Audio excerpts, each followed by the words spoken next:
Hi, hello. Welcome to another episode of Man with a Mentor. I am the man, your host, Matthew Barnard, and you may be wondering what a show called Man with a Mentor may be about.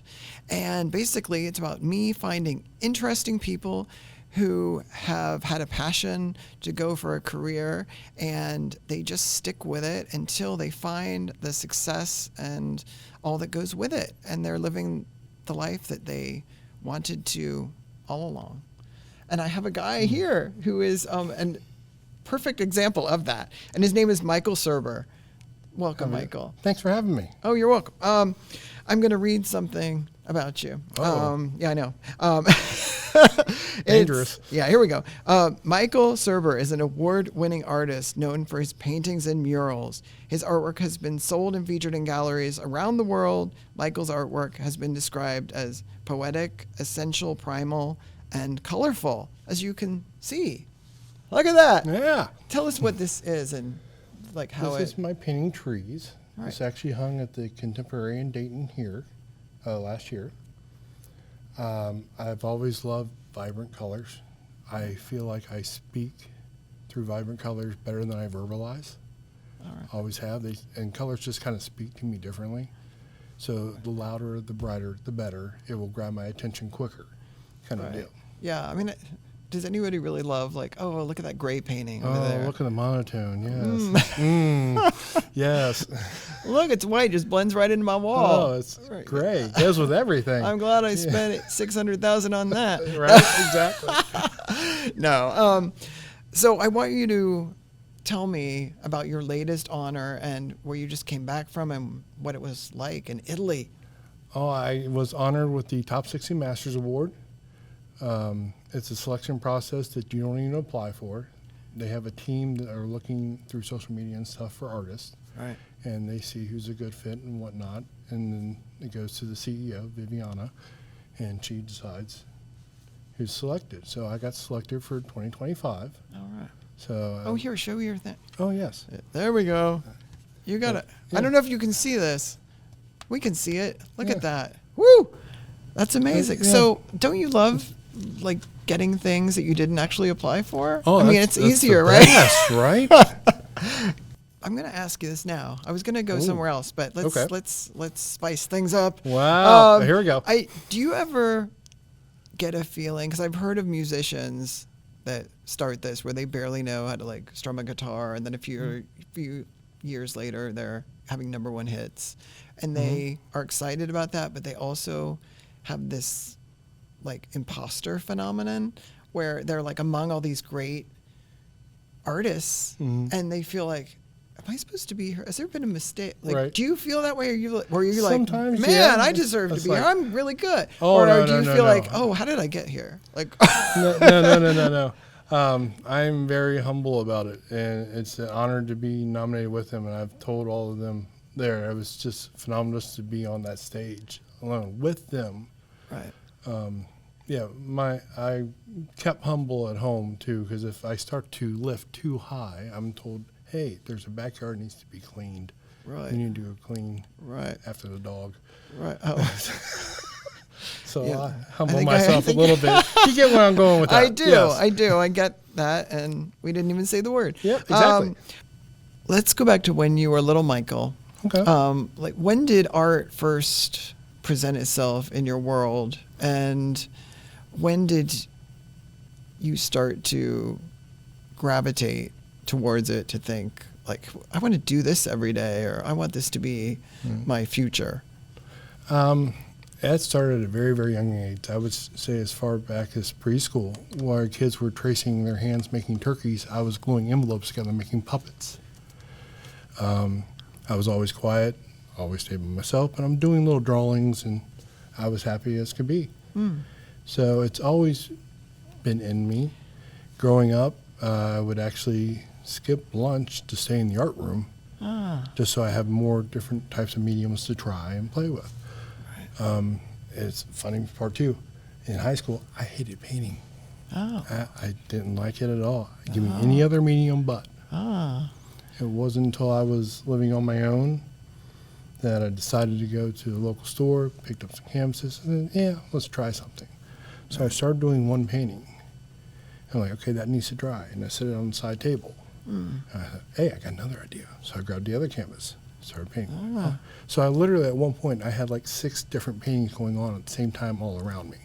Right. But I would go into that room, and it was just flowing out of me so much, so quickly, that I put my head down. The sun was coming up. When I looked up, it was nighttime. I hadn't come up for air at all. But I was so in it, and I just loved it. Is in the zone the right word? Yeah. Now, how do you know when your painting is done? I know they say that a painting is never finished; it's just abandoned. And I'm like, well, yeah, I kind of get that, because I've done paintings, put them in a box, set them on the shelf, what have you, and I will go back to them a year or 2 later and go, I'll touch this up, or let's try this now that I'm at this point. At that point, I wasn't ready to make that addition to it. Right. So they're always evolving. Right. When did you, in like junior high and high school and all that, when did you think, like, where do I want to pursue further education, and like, what did you decide to do? And were you wanting to just be like an art major, or were you thinking like, I'm going to starve? The starving artist. Or like, what did you think? Like, I want to be smart about this. Well, I think I fell in love with the genre of comic books, actually, when I was 13. Bought my first comic book when I was 13 years old from the corner store. I didn't know what it was, didn't know who it was, but it was a guy riding on a shark, and I'm like, that's pretty cool. Right. I want to check this out. And that was the kind of art style initially I was going for. Right. So I wasn't even gravitating towards painting at all. And I had initially a rep from the school, that college. I went to the art instruction schools out of Minneapolis, Minnesota. Right. They actually came out to my house when I was 14 years old. They said, well, you put an application in. We're sending a rep out to talk to you and your family. I'm like, okay, get your portfolio ready. I'm 14 years old. What is a portfolio? Right. I just have a stack of drawings and comic things I've drawn. Right. But you were like, when are you coming? Yeah, it's like, what? How do I organize this exactly? But I just grabbed the stack, and we all sat around the dining room table. He looked through my work, and he told both of my parents that I could take his stuff and sell it right now. It's that good. Oh, wow. But what deferred it was... Does that kind of get your parents on board? Because were your parents like, yeah, they were... Oh, he's going to be living with us for a long time. Well, they were very supportive, but they also don't want to see me starve, yes. Right. So they're kind of in the, well, maybe not so much that style, but something in that field so you can make a living at. Because the whole starving artist thing, again, just kind of looms over everyone's head. But since some of the credits wouldn't transfer to like a major college, they told him no. So it wasn't until about 10 years later that I filled out an application again, had a rep come out to my house, signed it right there. Oh, there we go. So yeah, and that's how I got my graphic design degree. Oh, gotcha. All right, and is that like paying the bill? Like, do you wish you didn't have to do that? And where do you do that? And like, does it fit in with your wheelhouse of fun things that you do every day? Oh, it is definitely a fun thing. Balance is key for everything, and trying to find a balance between the regular 9 to 5 and having your free time and fun time is a hard balance, especially when you love that more than the other. Right. So I've gotten to the point now where I can actually say I've actually put my 2 weeks notice in at work, and I'm going to start doing this full time.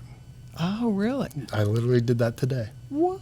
Yeah. Oh my God. Yeah. Oh. Scary. It's a scary they're going to jump, be on Indeed. Right, yeah. What do you think in terms of education? Do you think an arts degree is worth like the 6-figure amounts that some colleges are going through? I don't think it's required, no. You don't think it's required? I really don't. Right. I think there's some kind of the natural exploration of the process. Right. Is more than enough, because you're going to evolve and grow, and you're going to try things, and you're going to learn what works, what doesn't on your own. when did it hit you? Oh, you probably when you were 14, but I'll ask this anyway. Like, when did it hit you like, wow, I'm like really good at this? Or does that change because this that you're working on changes? As much as people have been gracious enough to give me awards and what have you, I've never felt that I'm good enough for this kind of deal. Right. So much as this is what I want to do and I love doing it. So whether I'm good or not, I'm still going to keep pushing. It's like Andy Warhol said, doesn't matter whether your painting is good or bad. Let other people decide. And while they're deciding, keep making more. All right. So I'm just going to keep making more.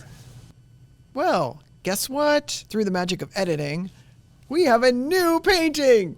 And I want to ask you, Michael, A, what you call this painting, and B, about technique and how that technique has developed, changed, and evolved over time. Sure. This painting is entitled In the Birch. This actually hung last year in the Springfield Museum of Art for an exhibit.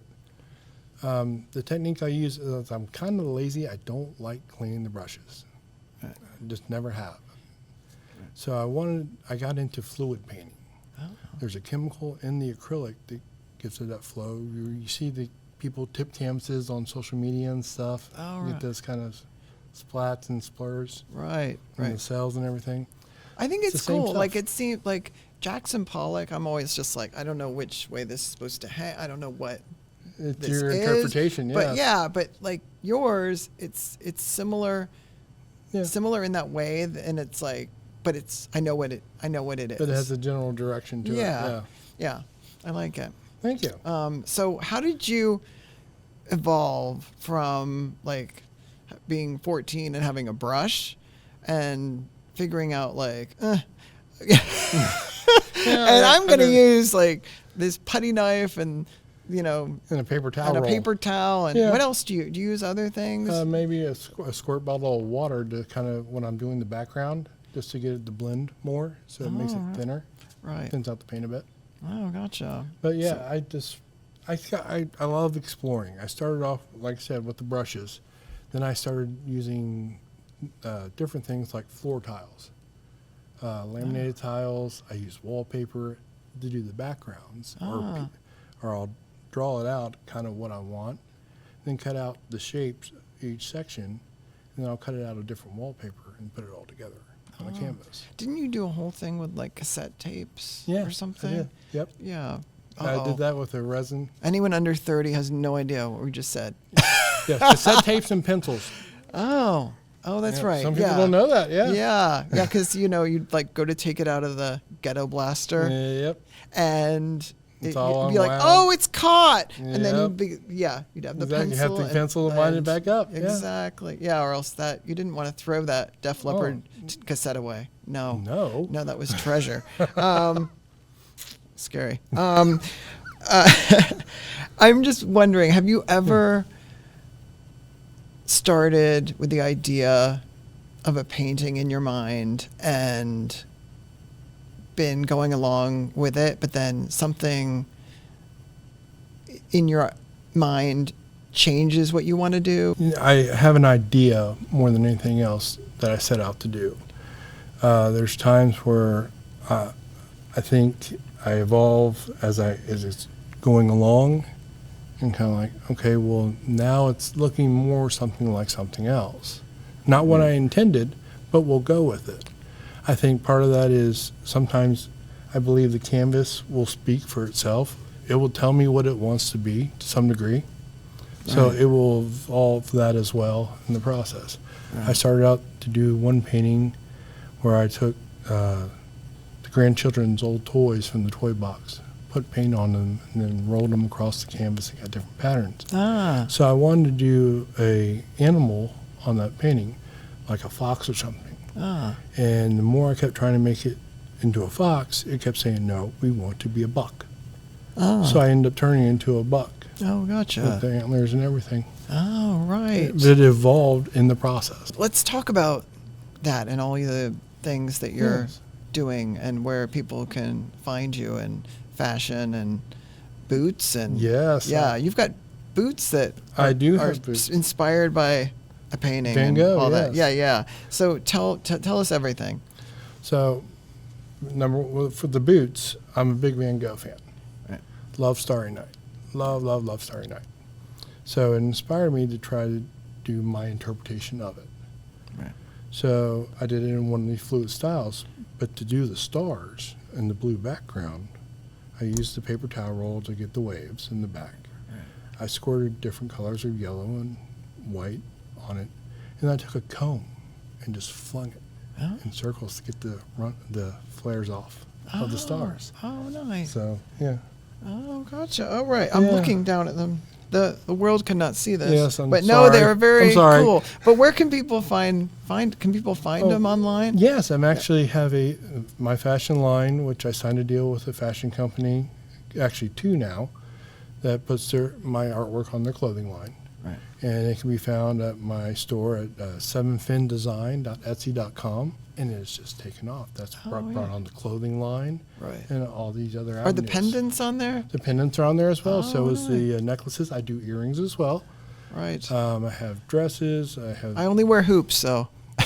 Yeah, you look like a hoop Right. person. Yes. Yeah, with the key.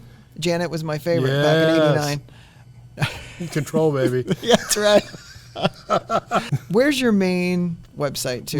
Tell what that is. My art website is michaelsurber.art.com, and that has my events and exhibits that I have coming up, going on. Right. And also, my larger paintings such as this can be purchased there as well. Right. Oh, I was going to ask that too. Yes. Do you ever have an idea in your mind that is like 4 times bigger or 8 times bigger than this, and you think like, this isn't going to fit on this? Correct. And how do you judge that? And how do you know what's going to be right for this? Or is like if you had to do this whole wall, have I you would done? love to. You've done I've done enormous murals. things. Oh, right. Actually, in my old high school, I did 30 murals in 60 days throughout that whole entire high school, from elementary all the way to the high school gym. Oh my. There's even one down at the football stadium in the boys' locker room. Oh my God! Yeah. Wow. So they hired me for the summer for the 2 months that everyone's out of school. So every 2 days, I'm turning out a different mural throughout the whole school. Wow. But Okay. they're still there. Rockland High School. Yeah. That's crazy. That's crazy. Yeah.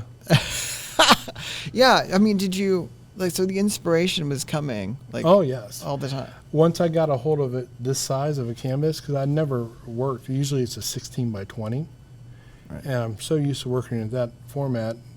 And then I got the big canvas, and I'm like, oh, this is so freeing. There's more space. I can do more things. Oh, this is fantastic. Oh yeah. So it was freeing. It wasn't Oh overwhelming. yes, it's not overwhelming in the least bit. The larger the canvas, the more freeing it is for me. I'm just wondering if someone came to you Yes. and said, "I want a career as an artist." Okay. What would be your best piece of advice for them?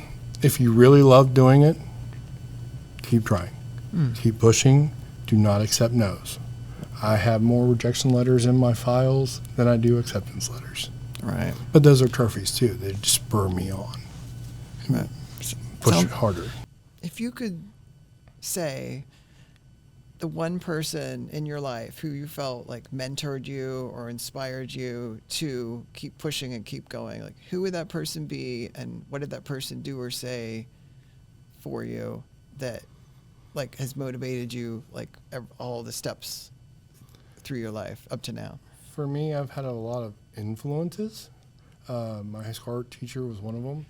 She would have a dolly painting poster that she had, and I stared at it forever. I'm like, the melting clocks are so cool. They really are.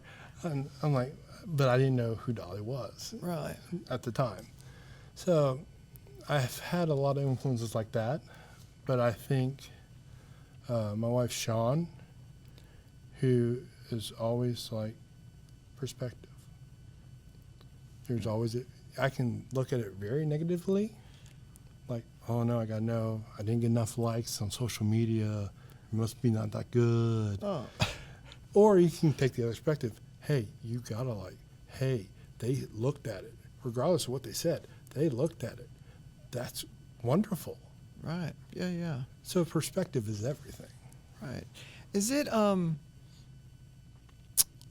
tough to sell your work? Do you feel like someone's just like taking your baby, or No. or are you like somebody's giving me $800 for this? Thank you very That's much. out on the black I could do market. 3 more tomorrow. Oh my God! Yeah, right. No, they say that artists, when you create and you paint, or just create in general, part of your soul goes into it. Right. So, yeah, to some degree, I'm very much in love with what I do in each piece, and it got to the point where I'm memorizing the names that are the titles to each piece. It's like, oh, this painting of this or this painting, they have names like they are your children or what have you. Right. But it's also a piece of my soul to some degree, Right. because I put my heart and soul in it. But I have no problem letting it go, because I feel all my paintings are meant for someone. I don't know when, I don't know where, I don't know who, but it's for somebody out there. And speaking, it's going to bring joy and speak to someone. Oh my gosh, I'm going to have you say one more time, like shout outs Sure. where people can find everything out about you. Yeah, absolutely. You can find me on Instagram at Michael W. Surber.